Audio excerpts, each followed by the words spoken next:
हाँ, एक व्यक्ति है ए और एक व्यक्ति है बी। इन दोनों के साथ में कहानी क्या है कि ये जो ए व्यक्ति है इसने एक 100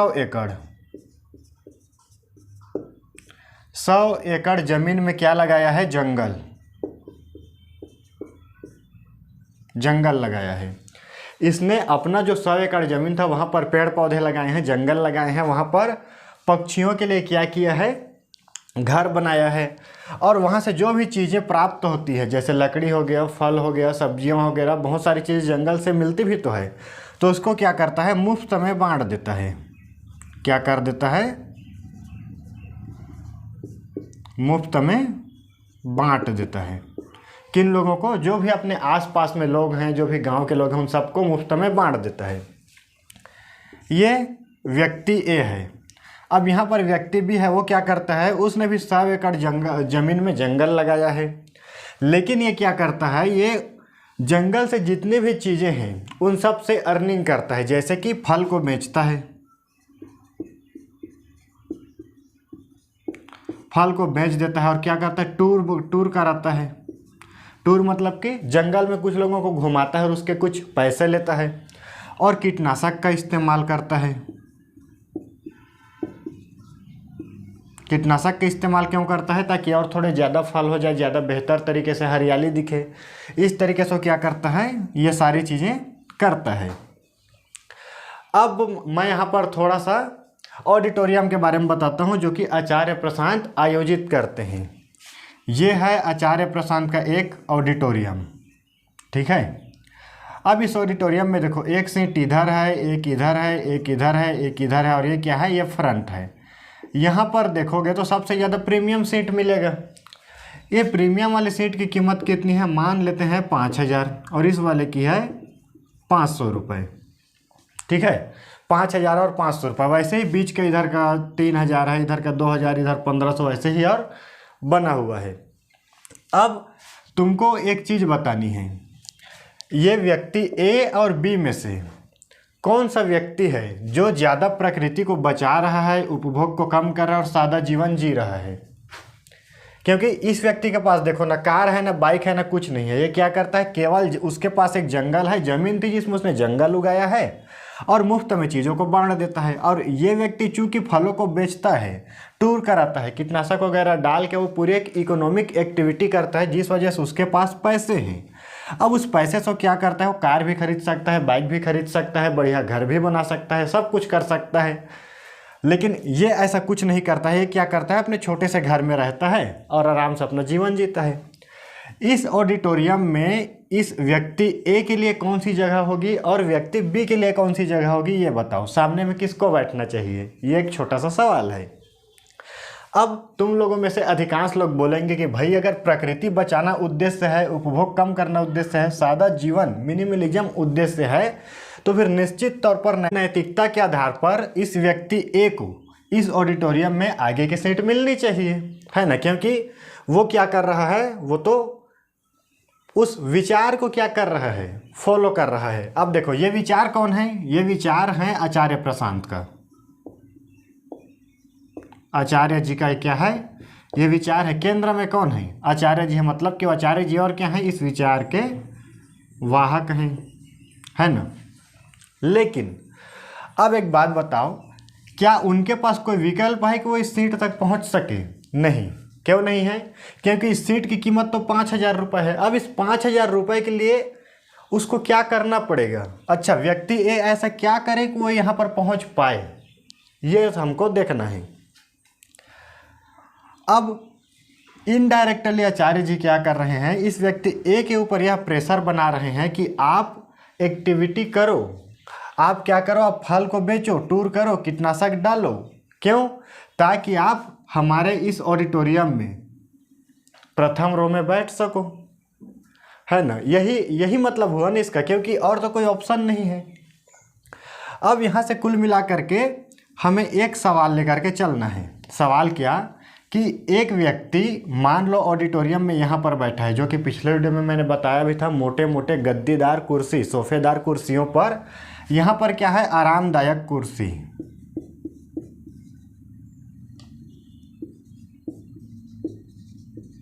आरामदायक कुर्सी। और यहाँ पर क्या है, साधारण कुर्सी।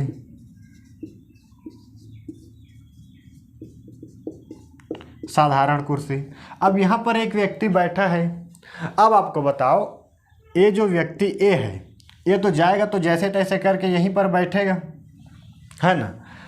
अब आपको बताना है कि ये जो ए, जो फर्स्ट रो में जो 5,000 दे करके जो व्यक्ति बैठा है, वो व्यक्ति किस आधार पर वहाँ पर बैठा है, और ये व्यक्ति यहाँ पर बैठा है तो किस आधार पर है ऐसा। क्या संस्था का जो उद्देश्य है वो धन से छोटा है और धन प्राथमिक है, या फिर उद्देश्य प्राथमिक है ना। जाहिर सी बात है उद्देश्य प्राथमिक होगा। जैसे कि गौतम बुद्ध थे, गौतम बुद्ध ने पूरी दुनिया को छोड़ दिया, अपना राजमहल को छोड़ दिया और क्या किया, सत्य का मार्ग चुना। तो जब उनके पास कोई राजा जाता थे, कोई भी राजा जाता था, तो क्या गौतम बुद्ध उस राजा को राजा है बोल के सामने बिठा देते थे, या फिर उपाली जैसे किसी नाई को सामने बिठाते थे, क्योंकि वो उनके विचार के ज़्यादा करीब थे, विचार के ज़्यादा करीब थे। और यहाँ पर विचार के ज़्यादा करीब कौन है, ए है कि बी है? विचार के ज़्यादा करीब ए है। लेकिन चूंकि ए क्या नहीं कर पा रहा है, ए अपने विचार को फॉलो करने के चक्कर में इकोनॉमिक एक्टिविटी नहीं कर पा रहा है, वो पैसे को इकट्ठा नहीं कर पा रहा है, एक्यूमुलेट नहीं कर पा रहा है, जिस वजह से वो यहाँ पर जा ही नहीं सकता। और चूंकि उसने एक्यूमुलेट नहीं किया तो उसको लास्ट की सीट मिली। कॉमन सेंस की बात है, वही मिली ना। अब वो लास्ट की सीट और लड़ाई उस पहली वाली सीट में है।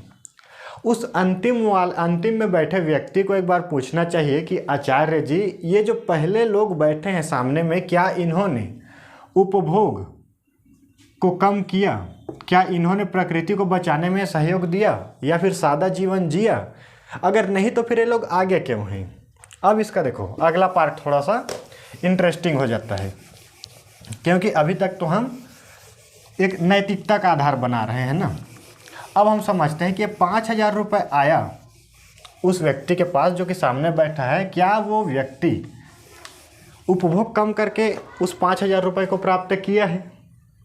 अब इस आगे के रो में कौन कौन हो सकता है, ज़रा हम उसको देखते हैं। जैसे कि मान लो कोई कंपनी का मालिक हो सकता है,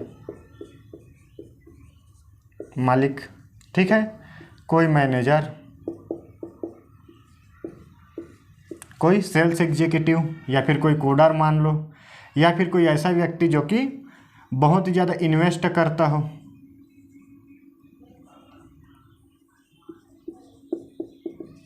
इन्वेस्टर हो, ऐसा ही कुछ होगा।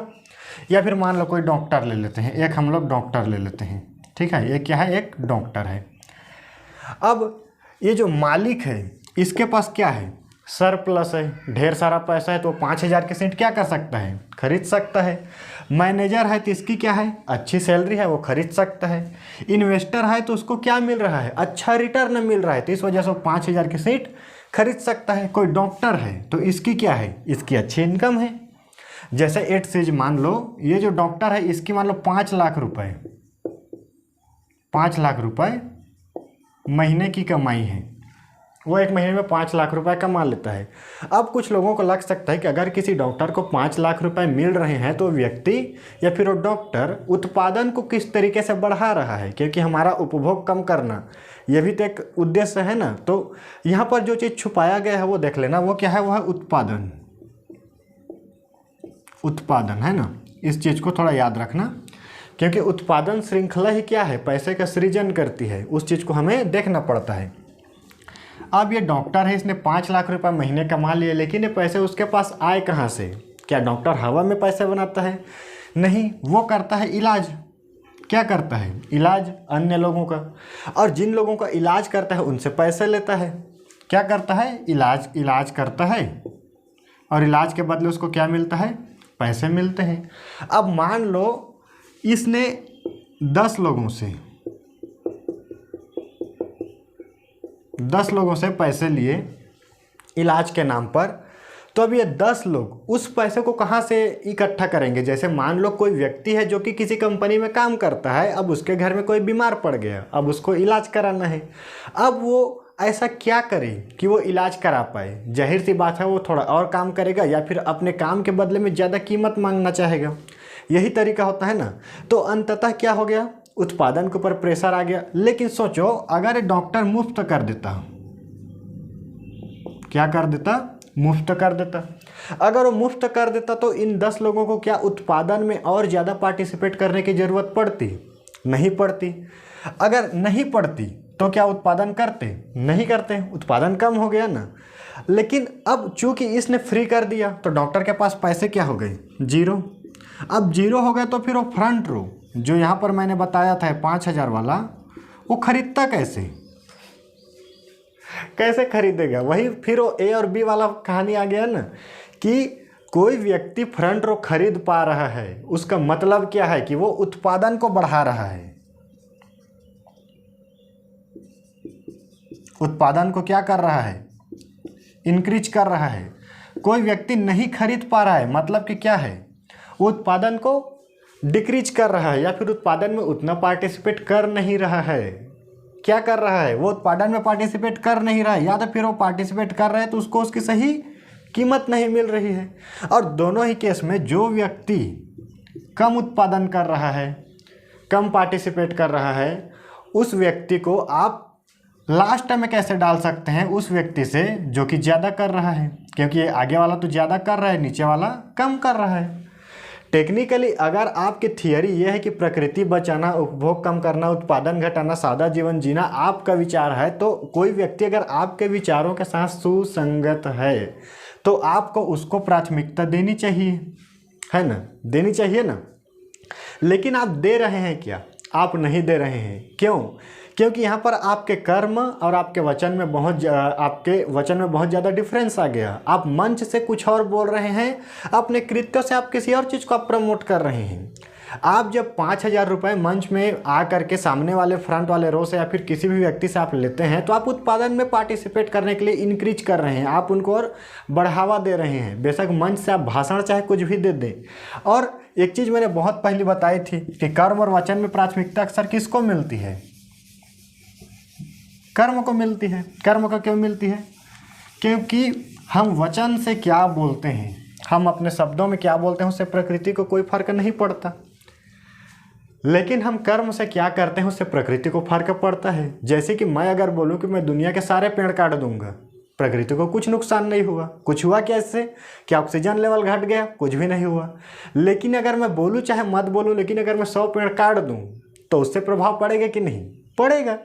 तो प्रकृति को फर्क हमारे एक्शन से पड़ता है, हमारे वचनों से नहीं। तो इसलिए अगर आपका वचन जो बहुत अच्छा है, लेकिन आप जो कर रहे हैं वो एक्टिविटी उत्पादन को बढ़ा रही है, तो आप पर्यावरण को बचाने का नहीं, खत्म करने का काम कर रहे हैं। ठीक है, तो आज का वीडियो काफ़ी लंबा हो चुका होगा। उम्मीद है एक ही बार में अगर बहुत ज़्यादा लंबा कर दूंगा तो समझने में थोड़ी दिक्कत होगी। अगला वीडियो इससे और आगे के जो चीज़ें हैं उसको समझने के लिए मैं एक्सप्लेन करूंगा। उम्मीद है कि ये वीडियो आपको बहुत ज़्यादा पसंद आएगा, बहुत कुछ आपको सीखने को भी मिलेगा, आपके मन में नए विचारों को उत्पन्न करेगा। तो ये वीडियो तो हम यहीं पर ख़त्म करते हैं, लेकिन लास्ट में एक छोटा सा रिक्वेस्ट है।